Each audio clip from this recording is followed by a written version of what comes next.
Hi Thunderbirds, we are back with the very first Diary of a Wimpy Kid. We are on part 3 now.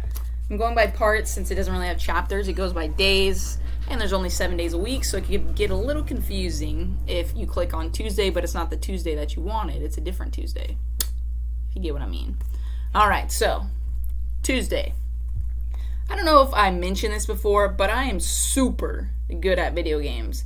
I'll bet I could beat anyone in my grade head to head. Unfortunately, Dad does not exactly appreciate my skills. He's always getting on me about going out and doing something active. So tonight after dinner, when Dad started hassling me about going outside, I tried to explain how video games, you can play sport, like football and soccer, and you don't even have to get all hot and sweaty. But as usual, Dad didn't see my logic. He's trying to convince him. Dad is a pretty smart guy in general, but when it comes to common sense, sometimes I wonder about him. So it looks like he put Greg outside and slammed the door. I'm sure Dad would dismantle my game system if he could figure out how to do it, but luckily the people who make these things make them pretty parent-proof.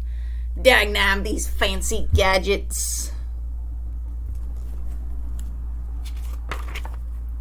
Every time Dad kicks me out of my house to do something sporty, I just go up to rallies and play my video games there. Unfortunately, the only games I can play at rallies are car racing games and stuff like that. Because whenever I bring a game up to Rally's house, his dad looks it up on some parent's website, and if my game has any kind of fighting or violence in it, he won't let us play. I'm getting a little sick of playing Formula 1 racing with Rally because he's not a serious gamer like me. All you have to do to beat Rally is name your car something ridiculous at the beginning of the game. And then when you pass Rally's car, he just falls to pieces.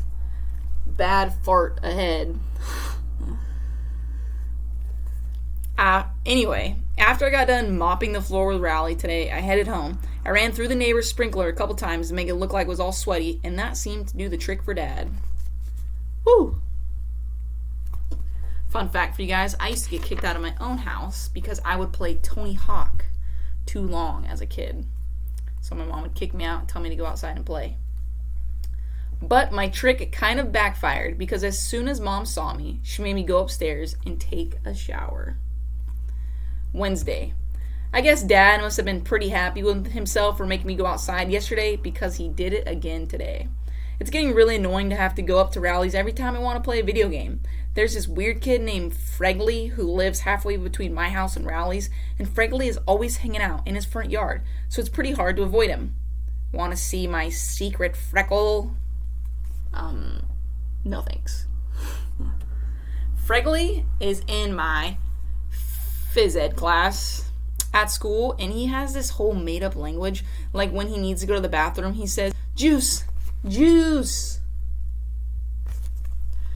Us kids have pretty much figured Fregley out by now, but I don't think the teachers have really caught on yet. Okay, kid, here, gee whiz. He brought him some high C. Today, I probably would have gone up to rallies on my own anyways because my brother Roderick and his band were practicing down in the basement. Roderick's band is really awful, and I can't stand being home when they're having rehearsals. His band is called Loaded Diaper, only it's spelled Loaded Dipper on Roderick's van.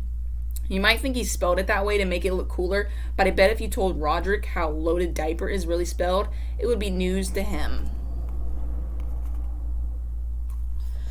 Dad was against the idea of Roderick starting a band, but Mom was all for it. She's the one who bought Roderick his first drum set. I think Mom has this idea that we're all going to learn to play instruments and then become one of those family bands like you see on TV. Dad really hates heavy metal, and that's the kind of music Roderick and his band play. I don't think Mom really cares what Roderick plays or listens to because to her, all music is the same.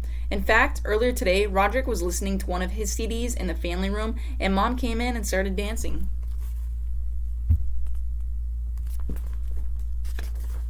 That really bugged Roderick, so he drove off to the store and came back 15 minutes later with some headphones, and that pretty much took care of that problem. Thursday. Yesterday, Roderick got a new heavy metal CD and it had one of those parental warning stickers on it.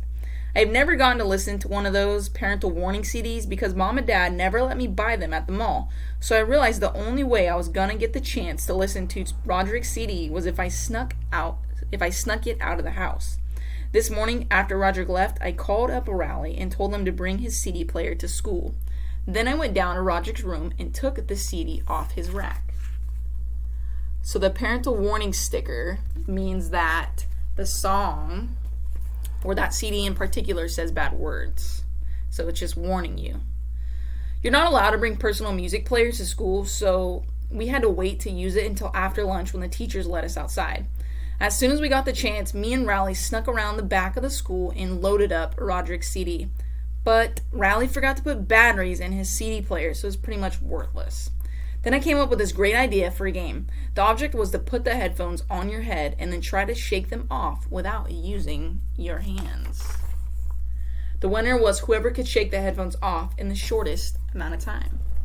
So it looks like Greg is trying his hardest there. I had the record of 7.5 seconds, but I think I might have shook some of my feelings loose with that one. Right in the middle of our game, Miss Craig came around the corner and caught us red-handed. She took the music player away from me and started chewing us out. Ooh, they got caught. But I think she had the wrong idea of what we were doing back there. She started telling us how rock and roll is evil and how it's going to rot our brains. I was going to tell her that there weren't even any batteries in the CD player, but I could tell she didn't want to be interrupted. So I just waited until she was done, and then I said, "Yes, ma'am." But right when Miss Craig was about to let us go, Raleigh started blubbering about how he doesn't want rock and roll to ruin his brains. Honestly, sometimes I don't know about that boy. Friday. Alright, we will read Fridays next time. So as always, thanks for tuning in, and I'll see you guys then. Bye.